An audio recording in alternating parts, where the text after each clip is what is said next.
Welcome back to the Roadside Rescue YouTube channel. I'm Ernest. This is a job that's never exciting to me because I got to do more than spark plugs, but at least spark plugs on a 5.4 Triton.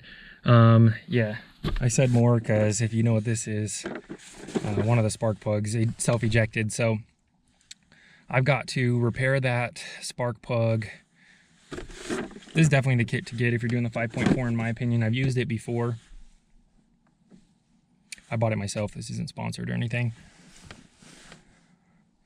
It's just the right tool for the job. So I'm going to show you how to do that. I'm going to get in there. Hopefully I don't break any spark plugs pulling them out. That's all I can say. I'm going to warm it up after I get this one repaired. And then hopefully take those out when they're warm. Should be a little bit easier. Yeah, I've got a new coil. Let me go over there and show you. They called me the other day. They were at the grocery store parking lot and I made it over there pretty quickly to do a diagnosis, and as soon as I turned the key I knew exactly what it was. I didn't even recognize that it was a Triton. I heard the sound and knew what it was first, and then I looked at the badge and saw it was a Triton, and I was like, that's exactly what it is. So let me show you the sound. I'll show you the coil that's knocked out of place from that spark plug being shot up at it. Oh, and then we got to get in there and do it all. I don't have anything to stand on in front of the truck. It's pretty tall, but right in front of the truck is a pallet of little pavers, so I think I'm gonna stack those up and try and stand on those, but that means I'm gonna have to unstack them when I'm done. Let's get out there and do it. All right, there's my stack of pavers. Oh, here's the spark plug first. It's gonna be nice. Yeah, get me way closer to those. See that one? Just kind of kicked out at an angle. Last one I did, I don't remember. It's been a while. It's been a couple of years. I don't remember if you have to take that fuel rail off. What's that zip tie doing? Okay. Well, I gotta do all the spark plugs anyways while we're here. Luckily though, looks like a pretty corrosion-free vehicle. Oh yeah, they wanted me to look at the belt. They said that they had a report of it being cracked when they got the oil change. They're right. Okay, here's what that sounds like.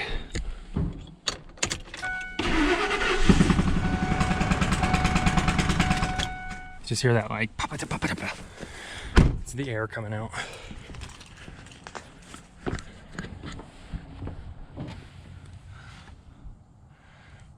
Yeah, happens on these Tritons.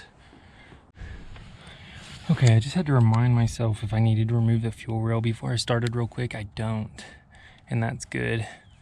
It still doesn't make anything really easy to get to here.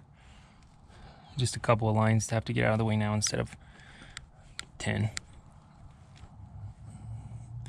The one I did before was actually on an E350, so even though this one's in the back, it's not going to be as hard as that other one I've done. Okay, here comes the broken one. There's the spark plug, and there's the threads it ripped out. This whole piece is junk. I've got a new one.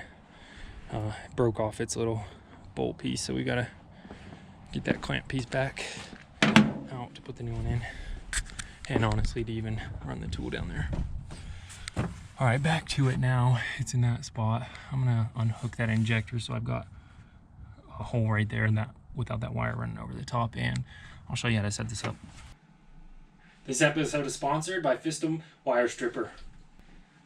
I just pulled this thing out. In a second I'm going to take this out and put it to the test on a couple different wires. But first I just want to look at this thing. Alright, we got a single phase 110 volt motor, so this will work with any of my battery packs or any sort of extension cable. I've got a few old jumper cables I've been wanting to strip down forever, so this is going to be perfect. And I'll show you on a couple of different diameter wires as well. Alright, I've got a few different sizes of wire and a pair of old jumper cables that are busted in a few spots. Let's see how it does against thick, medium, and thin wire. Nice and smooth and quiet.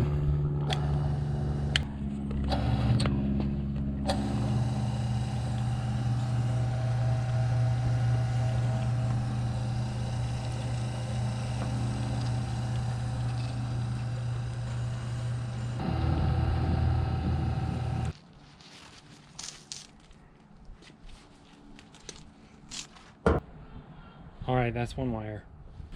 Okay, now the medium wire.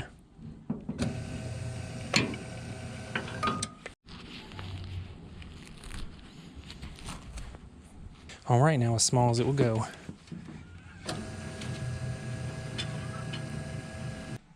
Well, this piston wire stripper is excellent. Super nice quality. This thing's heavy. And that'll strip any wire you need. If you want one of these, make sure you check out the link in the description and the pinned comment for an extra special deal. Back to the video. Okay, so first thing I want to do is make sure the piston in that cylinder is all the way down. The little waterproofing circle from the fuel injector clip fell, so hopefully it didn't fall down into that hole and it's just beside it. That's what I have to get out first though. And then I've got to check that cylinder.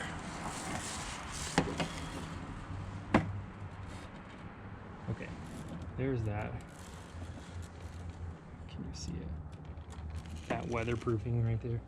I can see it now, I just gotta grab it.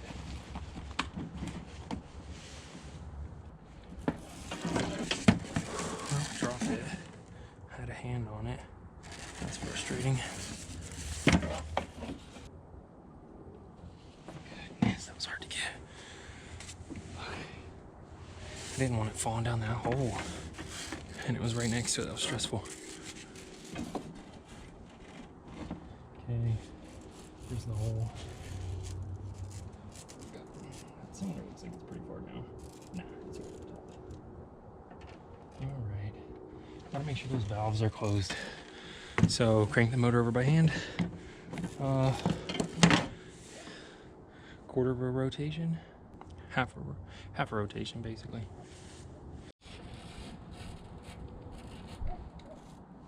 Okay.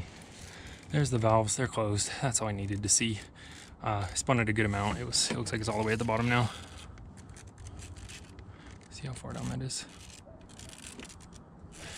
Okay, shouldn't need this again until I'm done cutting. I'll need this to make sure I don't leave any metal shavings in there. Okay, here is the kit. That air compressor will turn off in a minute.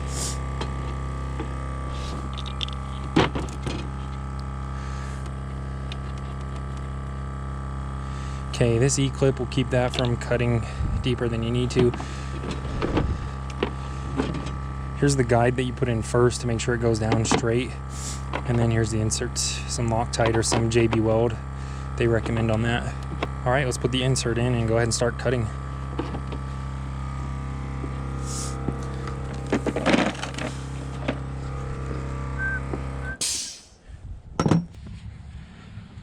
Okay, so there's the hole back there. This insert should go in and lock into place like that.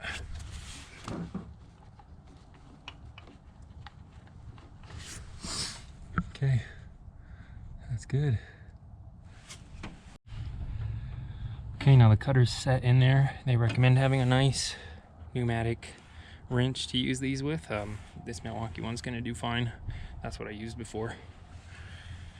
That's a 13mm, so we gotta get that on there and cut all the way through. Slow and steady wins the race on this one, boys.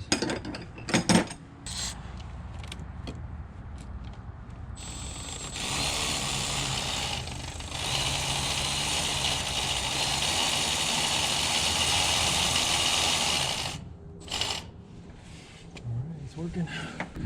Don't know what to tell you. It's just going to be this for a few minutes.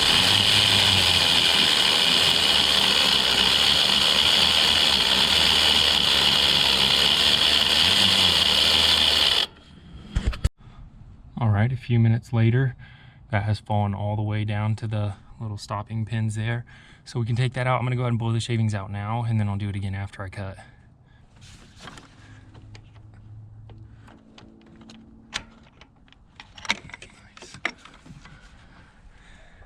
Did a good job. I guess it's designed to work with a ratchet. Again, that's what they recommend. See, quality air ratchet. Okay, lots of little metal flakes flew out. I kind of cleaned up the area again, so that's just a fraction of them. There was a lot. When you put this one in though, the cutting piece is wider than this, so you have to put this in first and then put the E-clip on. Otherwise you just won't fit it down in that hole. Like that.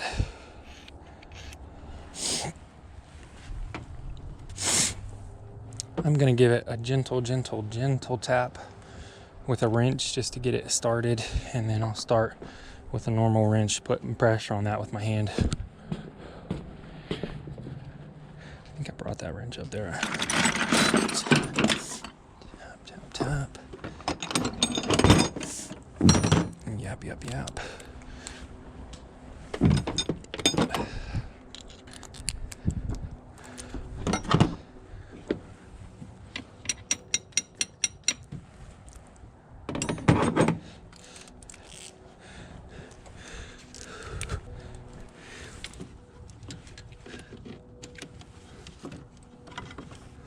Nice. The first half was the roughest. I had to pause and go back like 4 or 5 times. Not as bad as the last time I even did this. But the second half was smooth. I just cranked it all the way down. The second half, it never binded up. So anyways, I got it down to the E-clip now. I'm gonna go ahead and back it out, and we're good to clean that out and make sure it's nice and clean, and then put the insert in. Yeah, everything there looks good. Let's go ahead and stick a camera down there before I blow it out, because I'm just curious to see what that looks like. Oh, here's the kit. Sit that in there. Look at those beautiful new threads. Go down through them here. Boom. Oh my goodness, look at all those shavings. That's gonna take forever to get out. That's crazy. Okay, so I have officially blown that out several times, and as clean as it would get, you could see metal shavings like stuck to the wall of the cylinders from the oil residue. Air wouldn't blow that off. I've left it open, and I went ahead and cranked the motor over. It tried to start up. It revved up to like 800 RPMs probably, so kicked over the cylinders on this side 10-15 times and shut off by itself. So that should be plenty to clean that out. I'll double check it, but I'm gonna go ahead and start running everything back together. And then I'm gonna warm this up before I do the rest of those spark plugs. Okay, so you just put this on your spark plug, put some thread locker on it, and then you just run that in like normal. Don't put thread locker on the spark plug, put it on this insert. Running like a dream, letting this warm up so I can go ahead and do those spark plugs. All right, so I just got it warmed up. The first one came out smooth like butter. Man, it's windy. If you can hear me. Hopefully I don't have any issues on any of the other 6 at this point.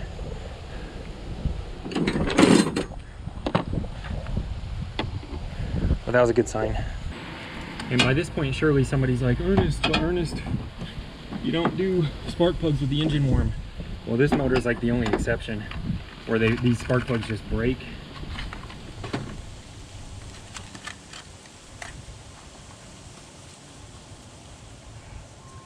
You can see where they're welded in the middle there. They'll just snap off sometimes.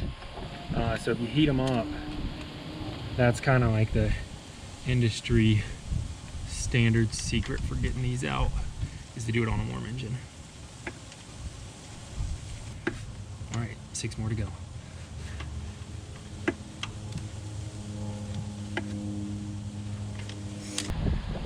Okay, just got the last spark plug out from that hole there. That's why it's the last one. It's the toughest one to get to. I'm just built like that. I'll save the hardest for last. And this was only hand tight. I got it out without a wrench, so this one was probably the next to go. Well, luckily everything went perfect on that. Those spark plugs can be a huge hassle if they break. Luckily they didn't. I got all those out. Like I said, I even got the last one out hand tight, but that's a good sign that it was about to cause an issue real soon. So there you have it. That's how you fix these 5.4 Tritons. Let me know in the comments down below what you think about this. Is this definitely the way to go when you have to fix these spark plugs? I think so. If you like this video, make sure you're subscribed. You can donate at the links in the description down below, and you'll have to check out this video next. I'll see you there. That's a job well done.